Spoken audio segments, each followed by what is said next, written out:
Thank you very much. We apologize for a late start, a few minutes. As I explained, we had a little emergency. Welcome to our viewers.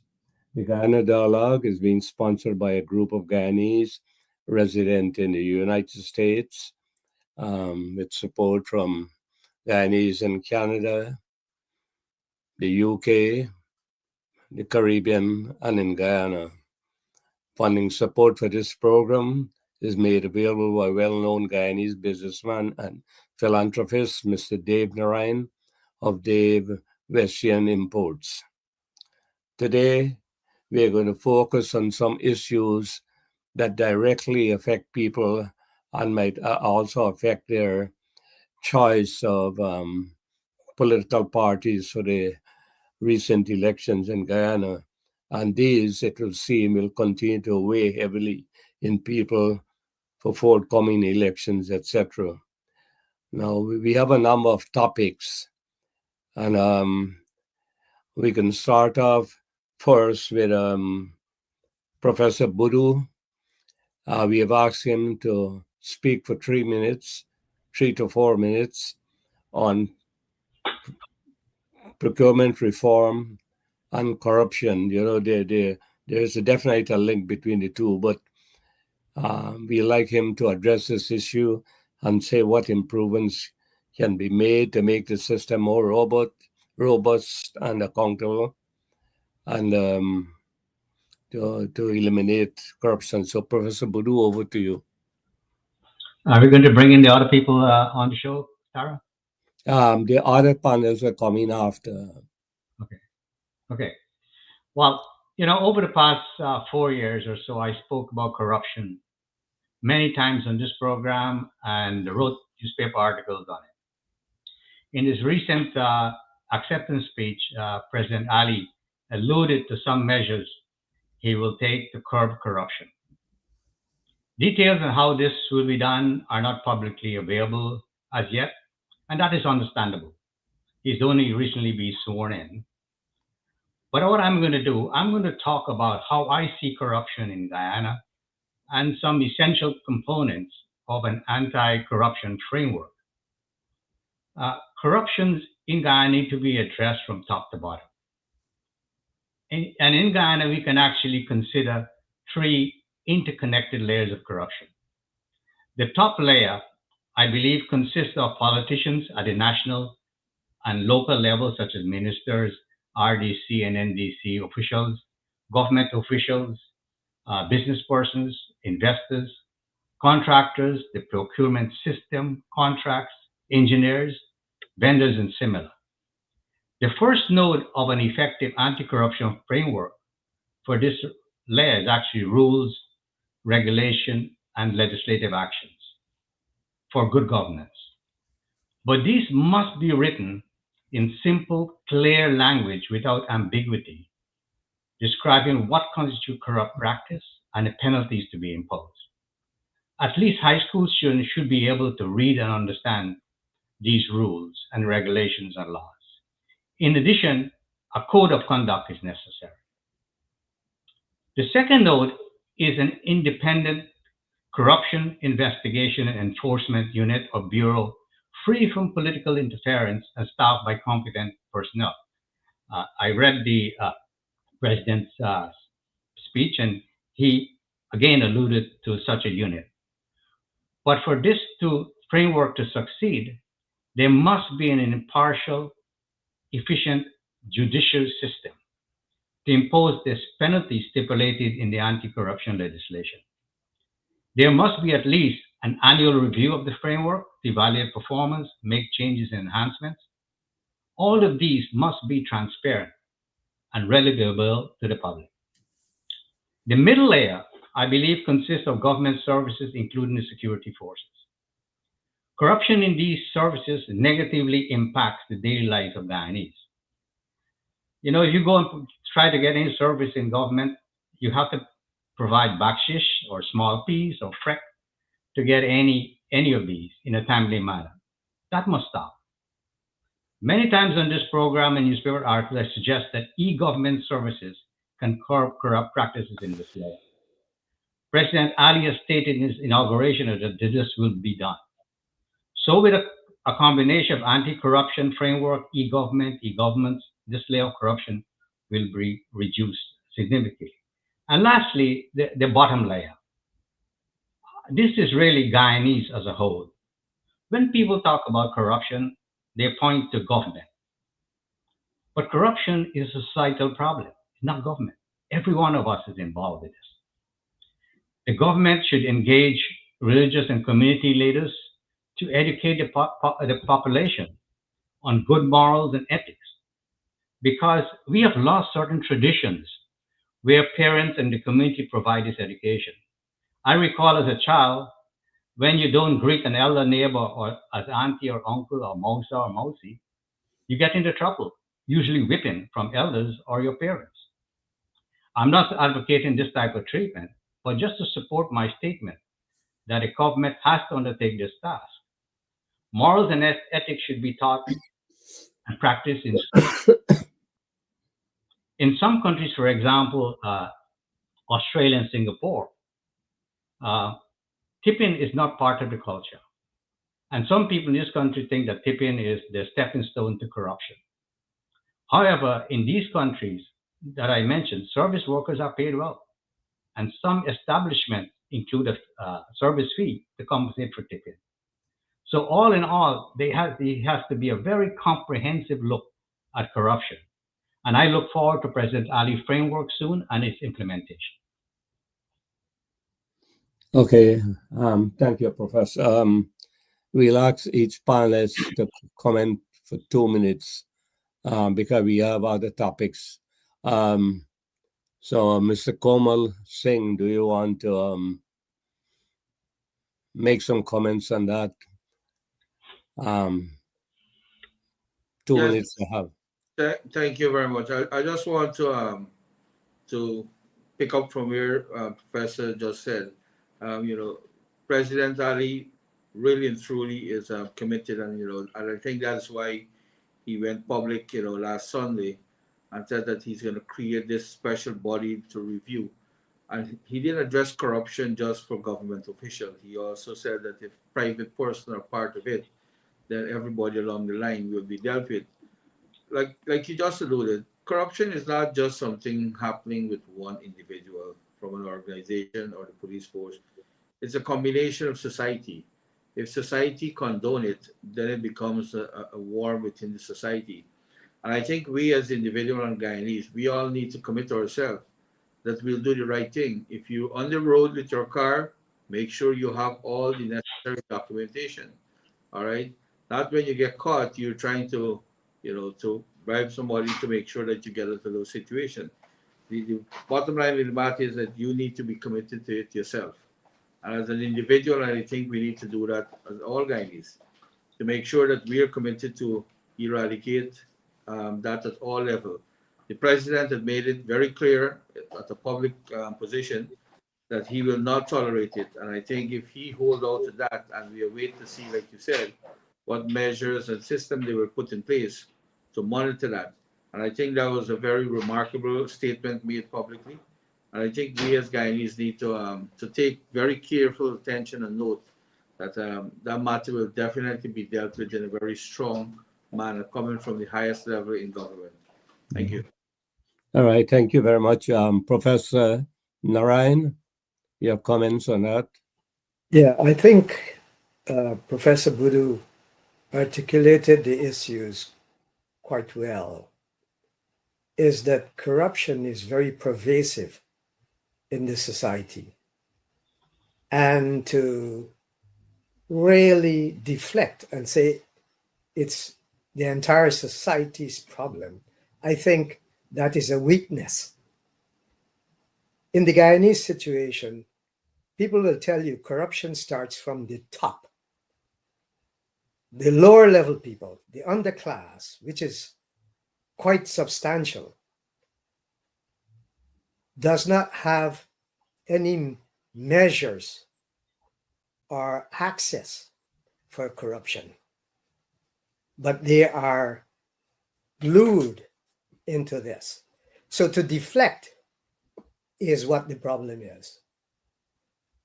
Dr. Budu enunciated some of the resolution to corruption,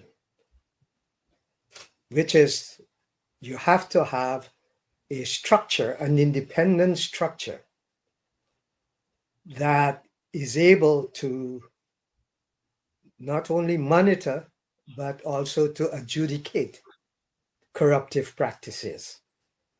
And it must have policies that are well articulated so that they are consistent for all levels of corruption. And so I'm in full agreement with Dr. Budu. Yes, you can say that the president has given word, but it has to be realized. Mhm. And I defer until I see that realization. Mhm. All right. Thank you, Professor. I see we just joined by Professor Mahin. We just asked you to make a 2 minutes response to Professor Bodu comments on corruption, some of the measures the government can take to mitigate it. Good evening, gentlemen, and thanks for permitting me on the show. Following such a remarkable panel, I would have heard Professor Budu, Dr. Komal, and Dr. Narayan speak. My contribution to this topic on corruption, and I think the president in his inauguration speech outlined a very robust uh, plan in the next tenure of government. And to Dr. Narayan's point, when we think about corruption, let's take it from a corporate perspective, such as the tone at the top. And that is essentially the messaging, the philosophy, the style, the approach. It's going to be important of how you tackle corruption. In particular, whether it's systematic or institutionalized, one has to approach corruption from top down, bottom up. That being said, I think strong agencies that are independent, that holds people accountable. And I remember recalling that the government announcing a stronger regulatory body in procurement and overseeing bans of procurement, holding governmental officials accountable for their assets. So all of these things are pointing in a direction where it will eat away at the notion of corruption and essentially bring about radical change. But it has to be an investment from everyone who is a part of the system, because many times individuals will complain about how corrupt things are, or their corruption, but in the same vein they are contributing to the corruption they are chastising, right? For example, you will see this notion of, well, the police is taking bribe, but who is bribing the police? So something as simple as that, we have to understand as a society, if we want to eradicate a particular problem, we can't contribute to the problem. We have to find measures and seek our responsible hand in it so we can address it frontally. And that is where the measures, we can create policy every day of the week, but if we don't have the investment and the acumen to follow those things and enforce it, it's a whole different story. So while I applaud that there is a aggressive tone in this in Dr. Zali's government, I would, again, as Dr. Narayan said, be very interesting to see how does that get implemented, how is it executed, and how it really would hold people accountable. All right. Thank you very much. Well, the president did say that they're going to set up a anti-corruption unit. The terms of reference have not yet been announced, so we'll anxiously wait on that. But we do know that corruption played a huge part in people's choice at the election, because both the APNU and the WINS pounded the PVP for corruption in all the campaign. The main theme was corruption, corruption, corruption, and to a lesser extent, cost of living. Now, let's go, before I come to you with the cost, let's go to Mr. Komal Singh. We have asked him to do something on poverty, unemployment, and wealth creation. So you have your 3, 4 minutes to proceed.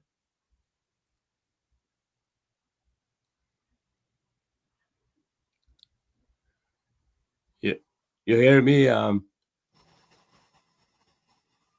you muted? I'm on, you should be hearing me. Okay. I said throughout the campaign also you would have heard the opposition talk a lot about poverty in Guyana.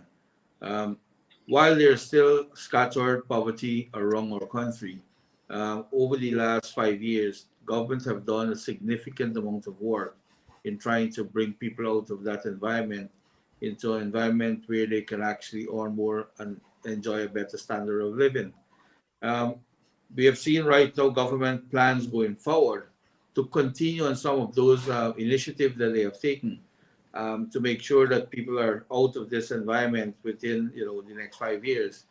And poverty is also we need to start educating our people to understand the importance of moving from where they are into a better environment.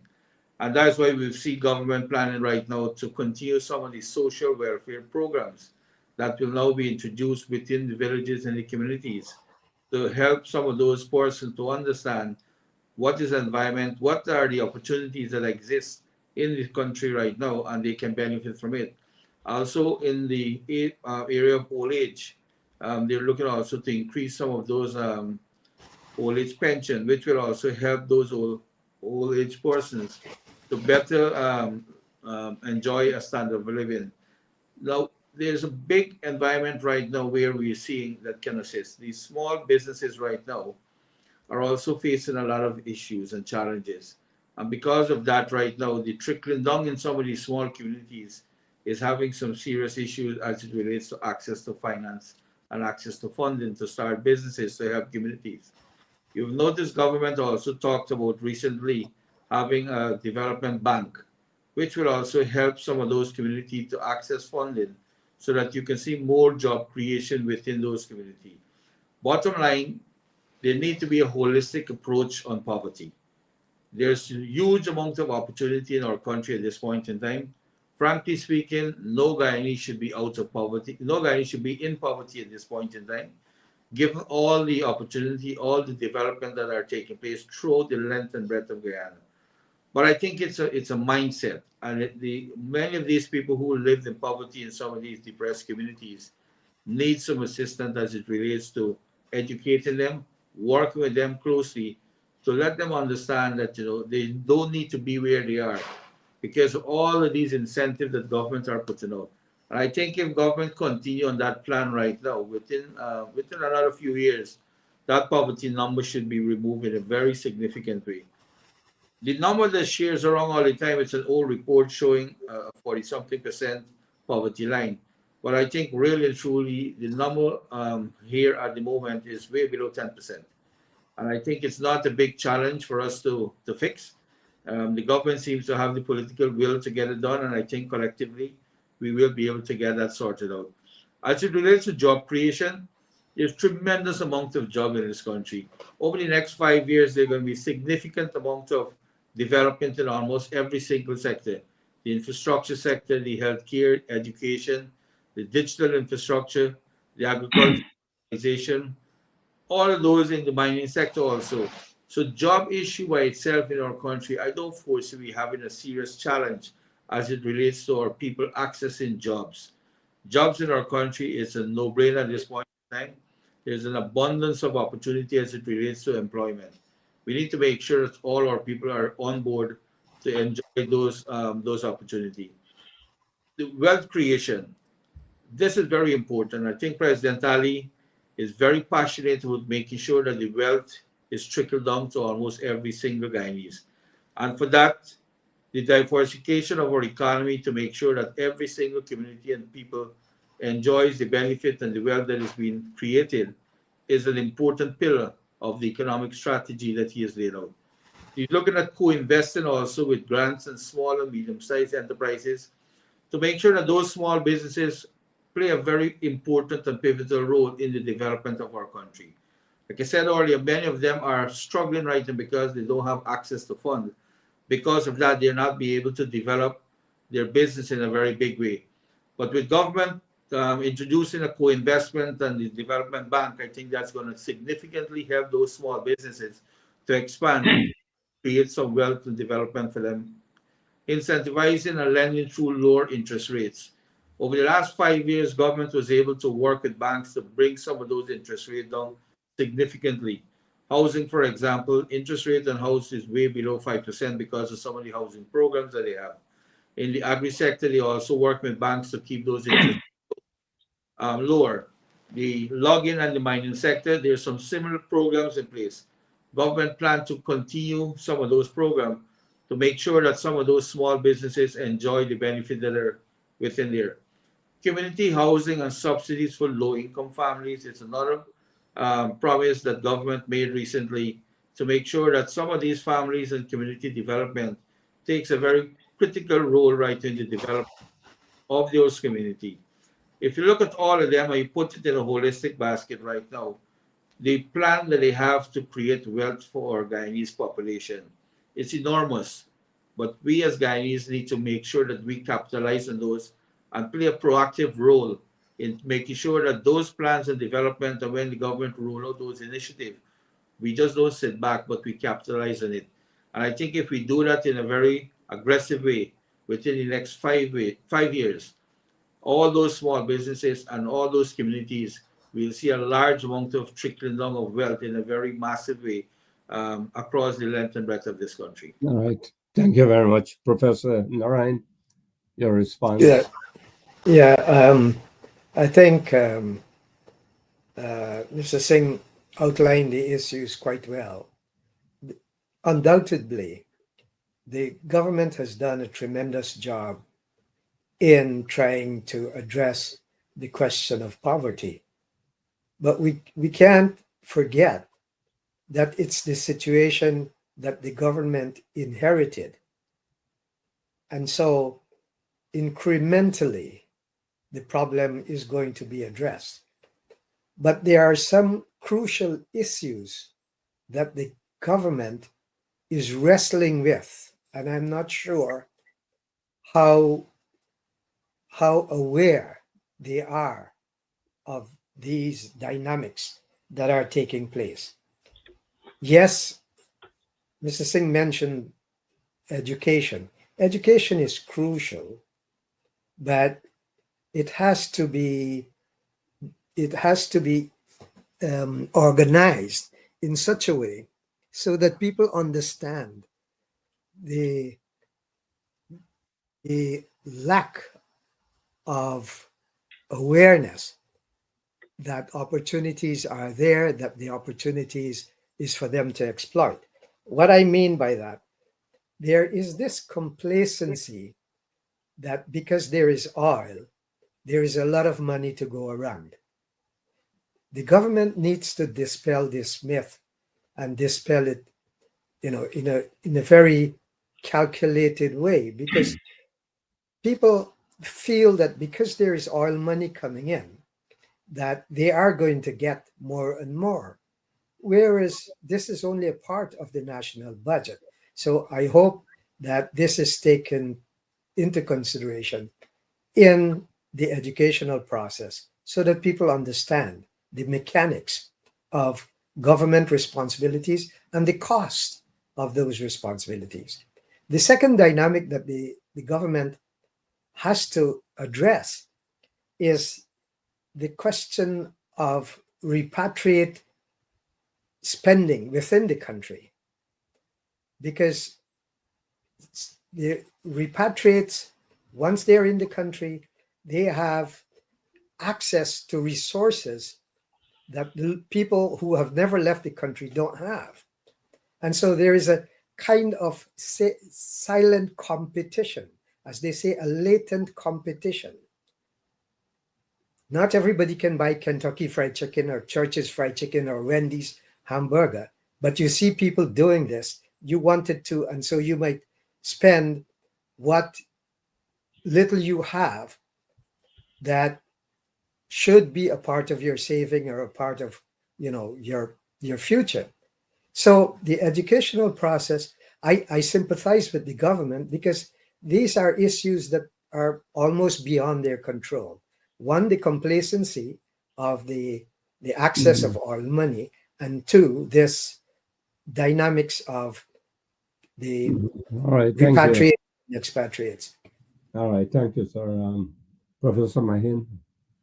Yeah, to build on what Dr. Narayan is saying, obviously there is a dichotomy or a gap when we talk about access and with respect to this notion of poverty. And again, as Mr. Komal alluded to it, it has to do with mindset.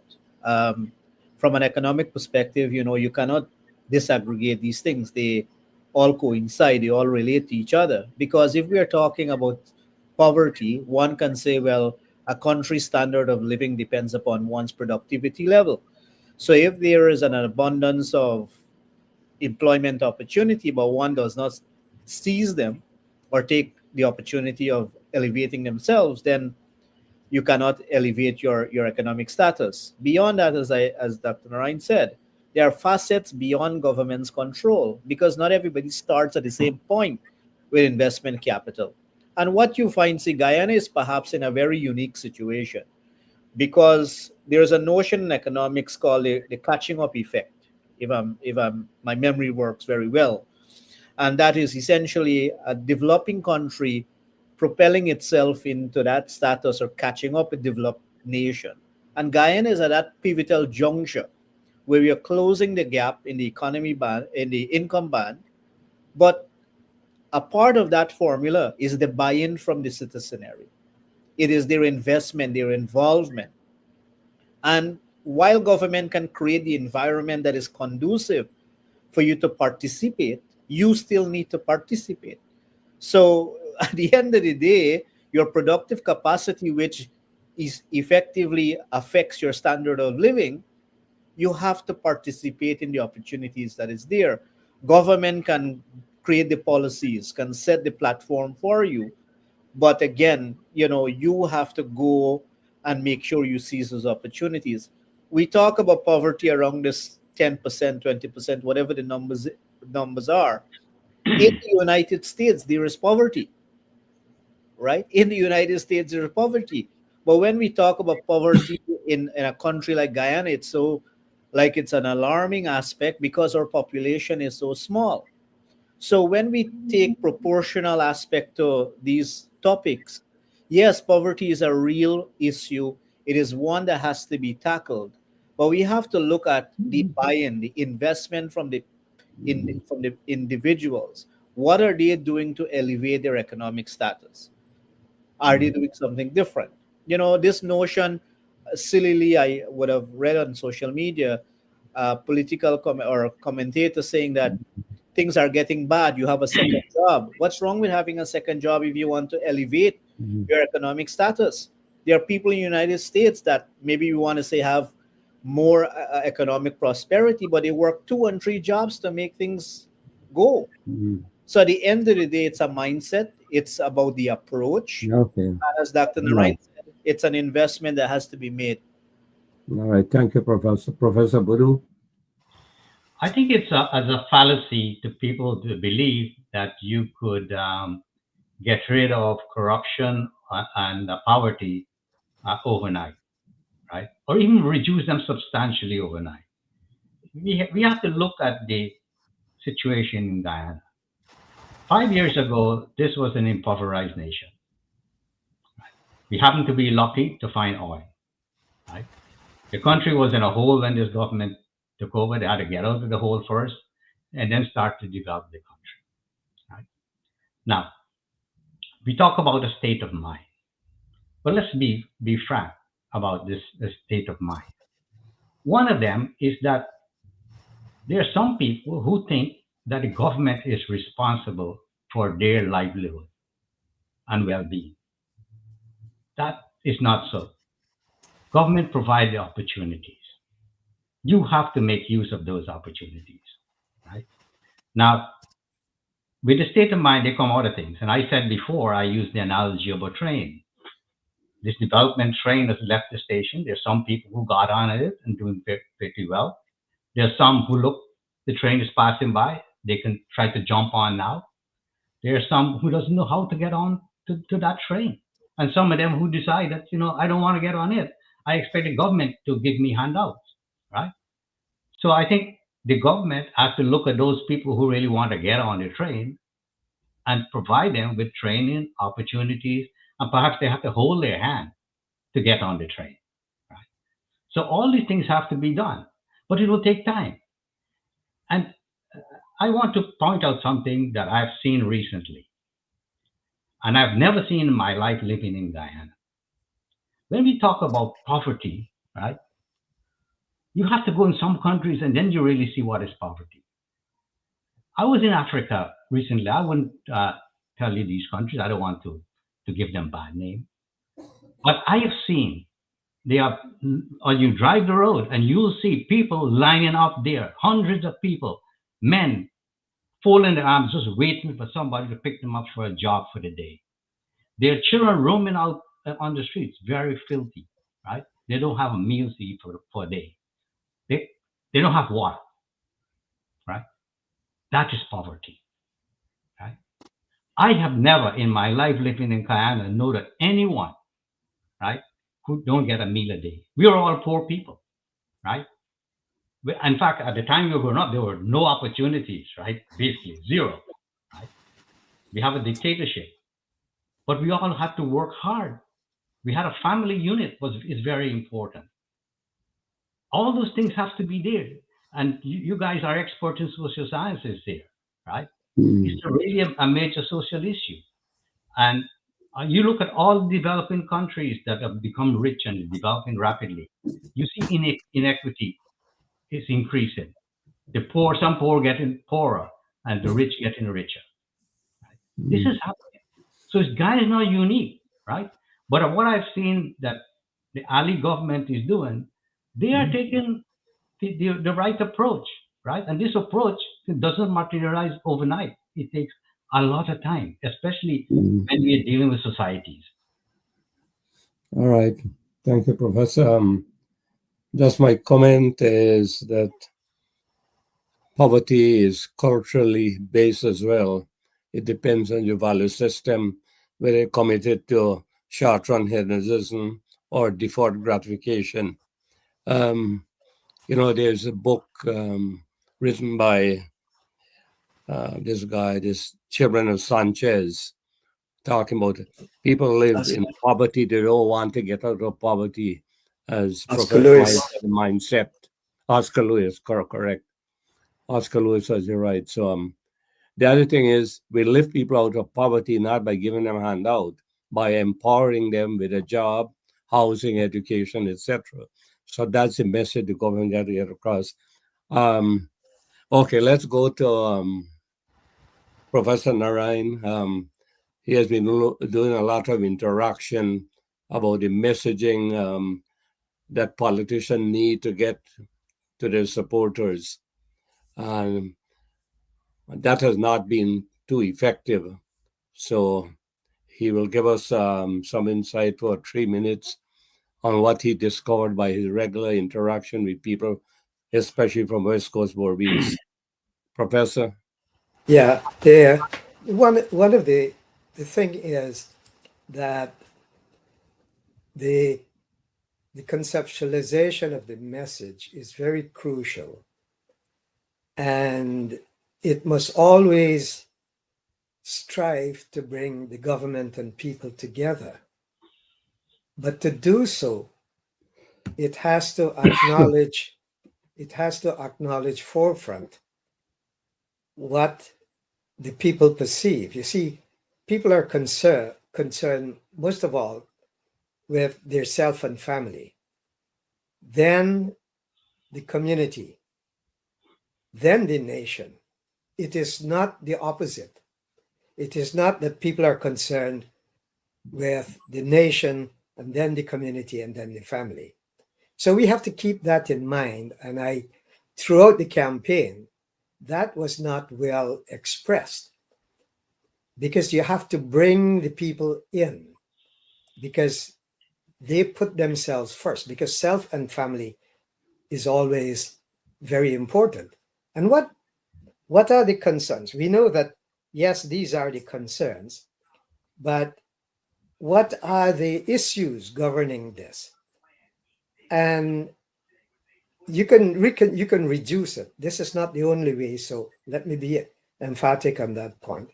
But it can be reduced to three basic principles, which is safety, security, and success. When you think about safety, people often think about the physical safety, which is the threats, intimidation, and even reckless driving when people are concerned about safety. And we know that safety also has like the emotional component to it and the communal aspect as well for the community. In terms of security, most of this has to do with the health issues and various type of health issues.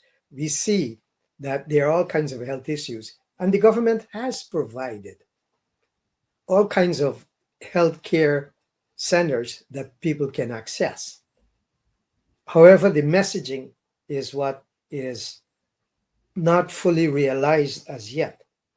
And when you think about people's success, people are always concerned with their own social mobility, socioeconomic mobility, as well as the socioeconomic mobility of their children. So, one, the messaging has to be very positive, and is that government, and I was listening to many of the speeches, and I hardly heard from the politicians is to say that we understand that many of you are still struggling. That brings the people in. If you say you understand that they are struggling, this is always the positive messaging is to instill hope in the people. Yes, the vice president and the president, in the final days of the campaign, they tend to concentrate more on that. The messages also have to have a strong emotional appeal. And what it means by the emotional appeal is that it is not to say that our government has done this or our government has done that. It is better to say, as your government. The mere fact that you're changing just one word and bring the people in. So these are key words. Like, again, if you say that, like I've heard this, and nobody can doubt this because I can go back to the facts. Oh, we have built so many schools. We have built so many hospitals. Yes, you have built them. But instead of saying that you have built them, built schools and hospitals, you say, our children need to succeed. And their success depends on the education which is available in schools, and we are providing the schools, the teachers. The same thing can be said with the hospitals that the government is building, that our people have been denied health care for years and years, centuries, as a matter of fact. And so we recognize that denial. And so we are making every effort. It is, the message always has to be inclusive and not to be one as if it's an egotistical game. And so you find that the government is very well situated now, because when you take into consideration that about 45% of the people did not vote, you have to be very, very clear to find ways to bring these people back in. And one of the things that Dr. Budu so eloquently enunciated is the problem of corruption. And you let the people know, which the president has already done, like, you are trying to solve this problem, but let them know that it is not easy, because, and again, as Dr. Wudu mentioned, that there are no overnight solutions to these problems. Again, the message must always seek to unify, that there are the precepts of one nation, one destiny needs to be reemphasized. And the reason I say this is that some people feel, let's put it bluntly, Indo-Guyanese feel that the government, that Afro-Guyanese has benefited more. Afro-Guyanese believe that Indo-Guyanese has benefited more. So you have to strike a medium there. And one of the easiest way to strike that medium is say, as your elected government, not to say we are the government, we're going to do this. You say, as your elected government, we are working to bring the people together to bridge this racial divide. And we need your cooperation in helping us to achieve that goal. You always have to bring the people back in. And I can go on, but Okay. time. All right, Professor. Thank you. Let's hear Mr. Komal Singh, your response.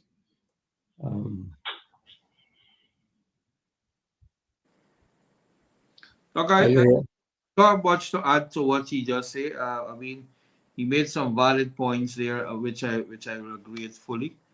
So I'll leave it for the others to comment on it. Okay. Professor Budu? I think there are two aspects we have to look at here in this messaging. There's the message and the messenger, right? So if you look at the message and you're talking about society, the people want to know how whatever you said you're going to do and you're doing, how it really impacts my life. Especially if they feel they're still being deprived. Because essentially, if we get $1 today and somebody got $2, right, and we felt we were the same level before, right, you want to know why he gets $2 and you still have $1 in your pocket, right? Greed comes into these things as you develop. So the message has to be clear to people what you're doing for them, how are you going to change their livelihood. This is very important. And I spoke about this earlier about some of the things the government is talking about, but the connection is not there, right? If you look, they talk about roads, they talk about hospitals, they talk about all things. So the message they can get. I have this hospital here, as Professor Narayan was talking about. How are you going to get treatment? How are you going to get to this hospital? So we got to build this road so you get to this hospital. So, and I spoke before, I want to diverse slightly, that they need this master plan, right? To show, or blueprint, to show how all these things are connected. And they're going to make your life easier because building a road may not affect some people at all, right? So you have to show that. The second aspect of this, the message itself, is data, right? Facts. That's we have a problem with that with the government. They have to start collecting data and have that readily available. So if we go back to the machine again, there's a narrative and the facts. And I think what happened when you look at the last 5 years, the government has never had control over the narrative. And I think this is what they have to do because sometimes the narrative are more important than the facts, right? So they have to take control of the narrative, right? That is very important. Now let's look at the messenger. I think the messenger and the messengers in this government is very good. They are, as I said, Ali is a people's president. He goes and meet the people, he talk to them, right? He get things done in their community. So I think the messengers doing the right job, right?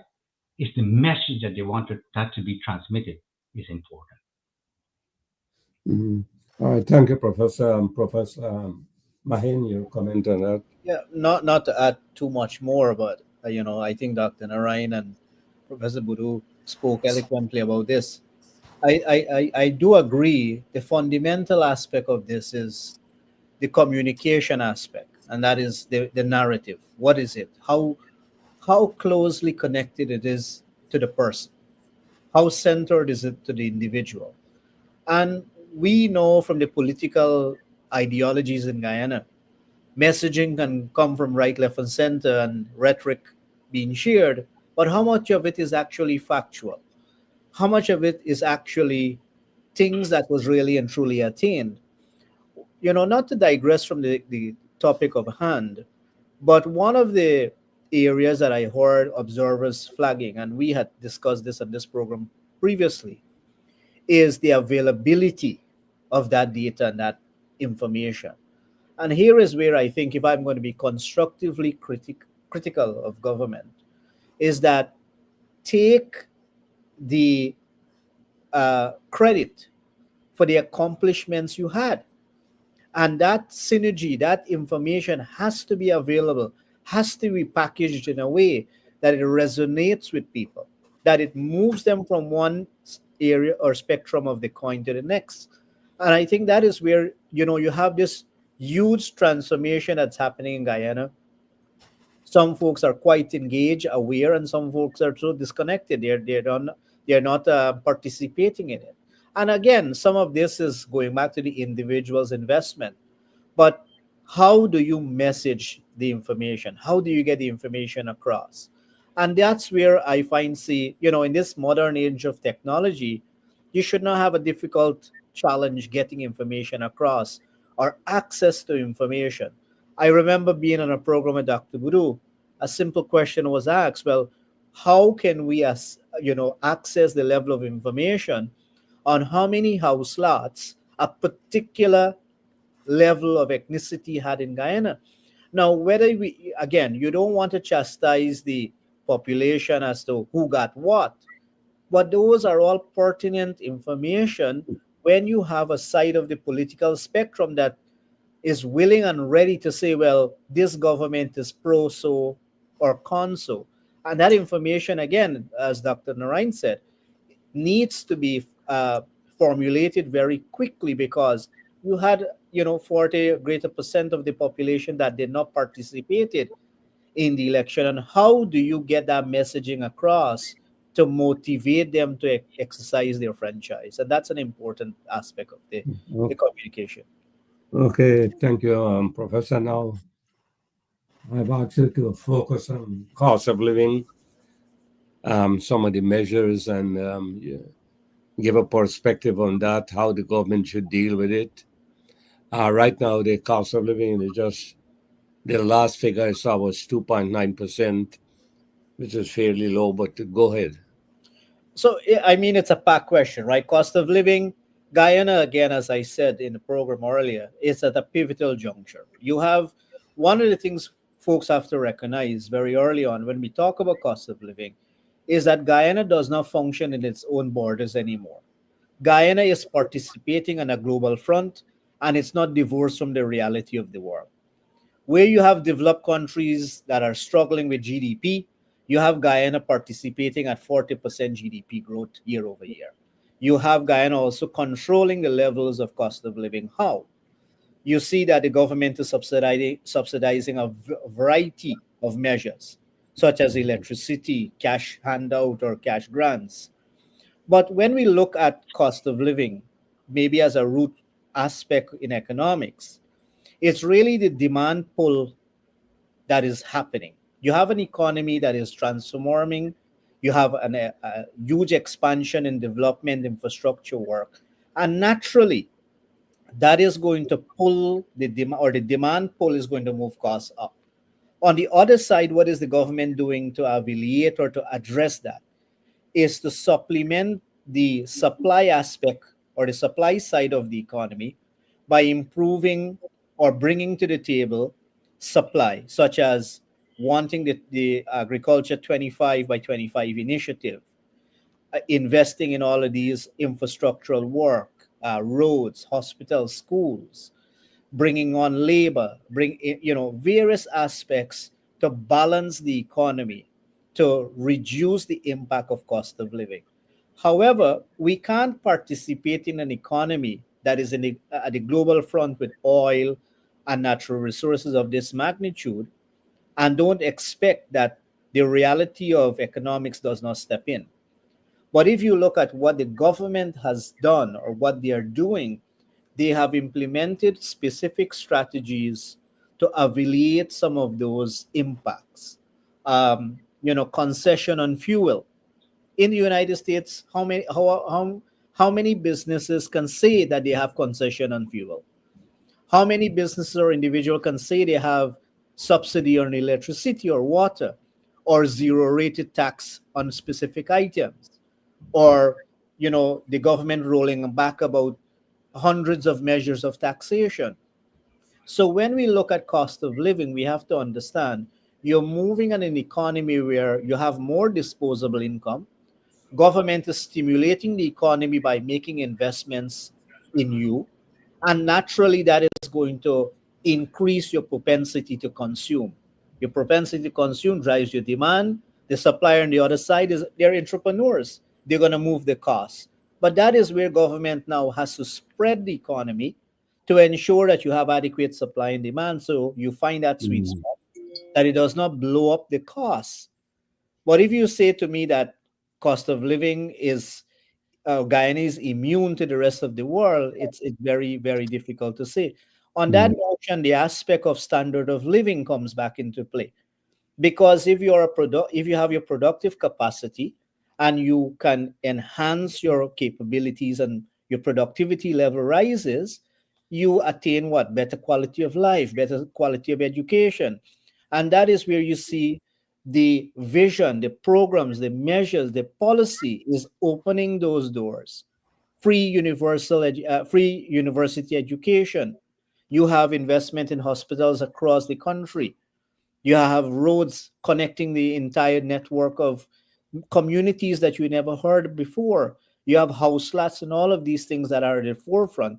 And what people have to look at from a cost of living perspective, Dr. Tara, is look at it as from a short-term sacrifice for the long-term benefits. You can't be myopic. In many classes that I have taught, some students will say, Professor, debt is a bad thing. But if you engage in debt, what has it brought to you? It has Mm. to bring some level of productive aspect, so that way it engineers an economic value for you. And that is the concept we have to look at. Cost of living, Mm. yes, it's a real thing, but you have to manage it. And Mm. that is where, a variety of measures that, as I said, subsidy in Mm. electricity, in fuel, the agriculture investment, expanding the economy so that the supply naturally create a competitive environment, so you don't have to be exposed to these higher costs. And inflation Okay. is a thing. All right. Let's move to Mr. Komal Singh. Your comment on that. You know, he made a very valid point in his opening remarks here. You know that Guyana is not divorced from what is happening in the international space. Um, because we trade globally right now, almost anything that happens internationally have a serious impact on our cost of living in Guyana. But if you look at over the last 5 years, he alluded to many of the measures that government continues to take to help alleviate some of those high costs that is coming from fuel, that will have a rippling effect in almost every single area in our economy. Government have removed all the duties and taxes on fuel. At this point in time, there is zero taxes on fuel.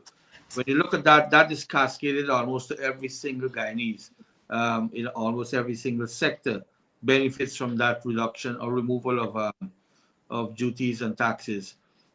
We've also seen many items no longer have any duties and VAT on it, and these are construction items that for building purposes. The entire agriculture sector, fertilizer, there's no taxes on fertilizer anymore. So, I mean, I can go on and list the many measures that government has adopted. One of the things, and I must admire the government for what they've done, they are very strategic in when they implement these cost measures, to make sure that it affects the mass of the population. So instead of giving some of those cost of living measures into specific business or sector, it's done in many cases in an area where it affects the entire community or entire country at large. And if you look at the electricity one, for example, if we had to pay duty on electricity costs at this point in time, that cost would have been in excess of 35 cents to 40 cents per kilowatt hour. That will kill all our manufacturing sector in this country in a very big way. So these measures really and truly have impacted significantly on where we are today as it relates to cost of living. But cost of living also comes with a lifestyle change also. And lifestyle change, there's a cost attached to it. And Mm, it's that reason, we need mm, to look at how, if we want to have lifestyle change, then we need to work the extra mile to capitalize and benefit on those lifestyle change. But overall, if you look at all, and you've alluded to many in your mm. just now, government have Yeah. been in almost every single sector in this country some measures that's going to help to bring costs Mm, down in some shape or form. So at mm, the end of the day, the consumer at the end of the day don't have this high impact in any movement of prices in the international market. While mm, there's only so much government can do, we need to also recognize that whatever happens in the international space have a significant impact on our local. mm, But government continues to play this role in looking at ways and means that it can bring those costs of living down, and mm. to some of those impact that is happening on the international space. Okay, thank you. So, Professor Budu, one of the person watching this program, s- just a comment, is fuel have no tax, but yet the cost of transportation remain the same, although they remove the tax. Uh, what do you say to that person? What's the question, Tara? I didn't hear it. The fuel have no tax now, zero tax, but Hmm. yet the transportation costs remain the same as when they were paying the tax, and now is the same. Government doesn't control. I don't think government control the transportation costs in Guyana, right? That's No, but they're private making a point. control. Private people control the cost, and I think this is part of the issue. I think that somehow people think that cost of living is a Guyana issue. It is a universal issue, right?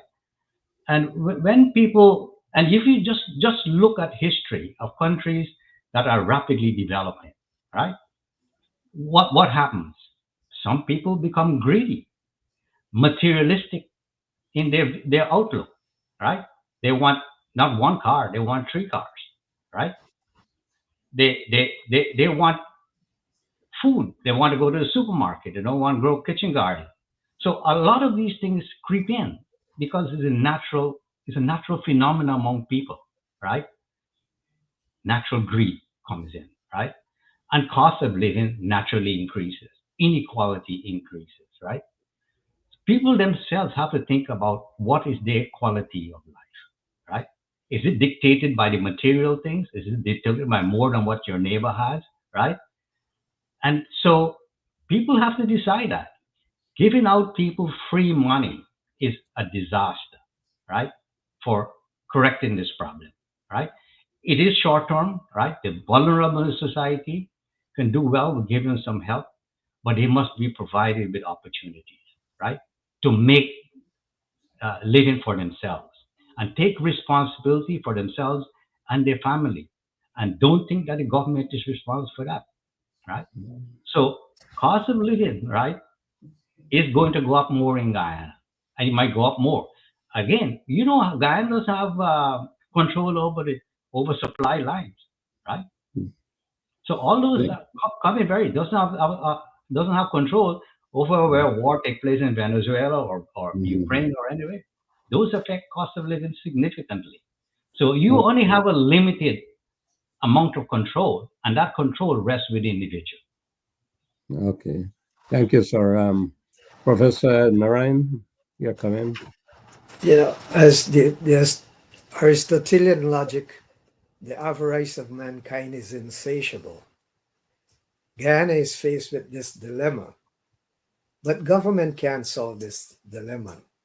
Mahendra pointed some of the, the, the subtleties of the cost of living. It's like chasing the horizon. The more you try to alleviate, say, for example, poverty, there is always going to be poverty.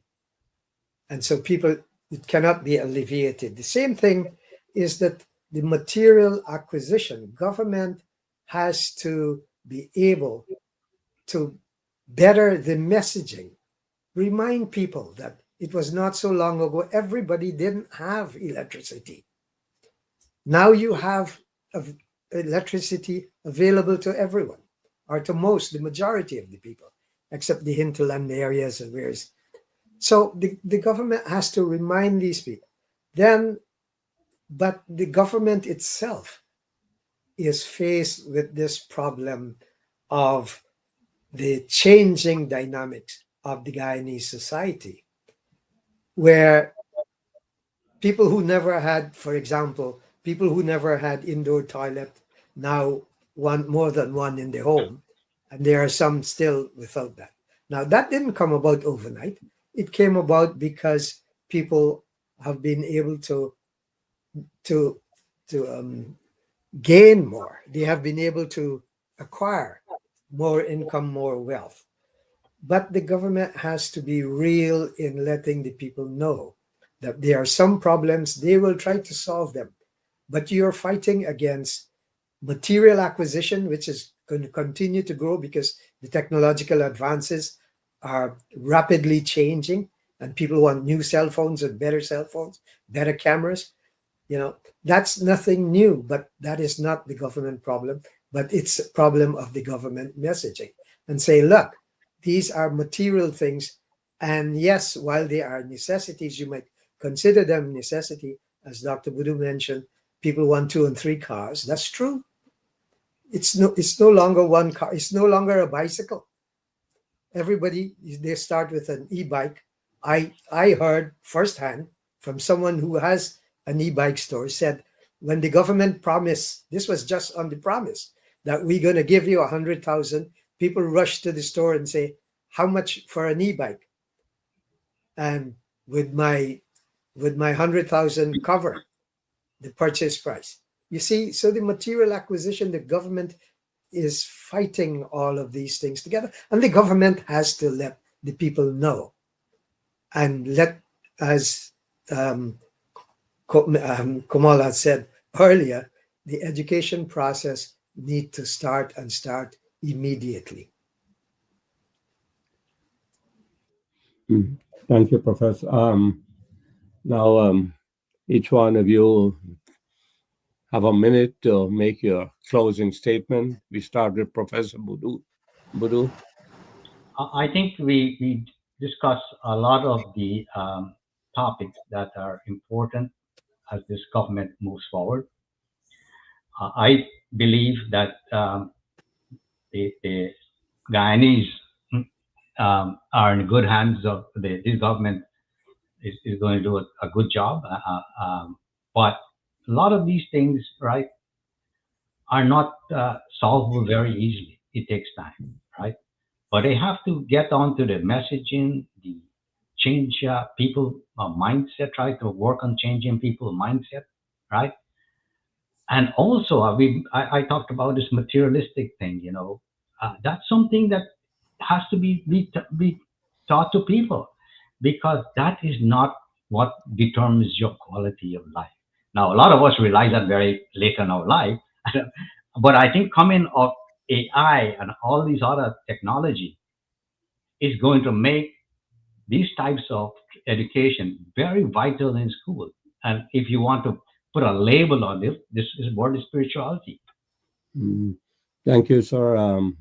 Mr. Komal Singh. Thanks, Doc. No, my comment to be, that we have a wonderful opportunity in this country right now.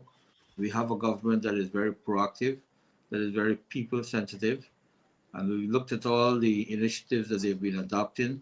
It's all focusing towards creating more wealth for people, more employment opportunity, and create an ecosystem that our people can live in a better environment and have access to all the amenities, that's going to make them life a better one.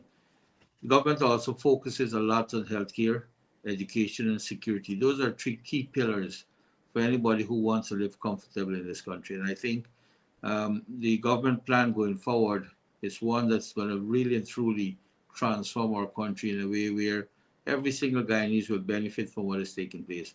And I think the government alone cannot do it. We as Guyanese, we all need to put our hands together and work collectively to develop this country in a way where every single one of us will be able to benefit and live a better life and a more secure life in this country. Thank you. Thank you, sir. Professor Narayan. But the government has to make clear that the success at the poll does not translate into success at the societal level. That all of the issues that we discussed, the government cannot handle all of it at once and be very, very proficient at all of them. So the government has to be honest in letting the people know that there are certain things that will not only take time, but are difficult to resolve. And also, the government has to be prepared that there is a greater expectation placed upon them right now. And this greater expectation not only has to do with the people, the demands of the people, the greater expectations is also from within the government. They have already produced a lot. They have already given a lot, and they should not feel like they have to better what they have done over the last 3 years, especially over the last 3 years. Sometimes you have to stop and evaluate the success or the lack of success of what has already been achieved. And so it might cause some delays, but it is a necessary action that the government has to take. All right. Thank you, Professor. Professor Mahin. Yes, thanks, Dr. Tara. And I think, yeah, members and colleagues on the panel spoke eloquently about a whole host of very interesting topic. And as I said at the onset, Guyana is at this pivotal point where it's not only government's approach, but it's also the people's involvement in that approach. And a common theme I think I detected tonight is the communication, the messaging, the approach, the mindset. And that really speaks to the educational aspect, the involvement of the citizenry. But I also like a point Dr. Narayan mentioned, and that is also government be willing to accept an introspective view on where things have not worked well, evaluate, assess. Nothing is wrong with that. And I think that is a mature aspect of this government that I have seen. And that has to be translated, more readily, because I think the Guyanese population has spoken. They have shown a clear change of heart from the customary opposition, putting the PNC in the review mirror, so to speak. And I think that shows us a sense of change and mobility. And I think the problems or the challenges we have discussed this evening is good ones to discuss because it's talking about the mobility and the improvement of the Guyanese population. Thinking about how do you manage more? How do you spend more disposable income? Because all of these things are wonderful challenges to have. And how we manage it, I think it's in capable hands, but we have to make sure there's a level of accountability, transparency, and involvement from all sides of the coin.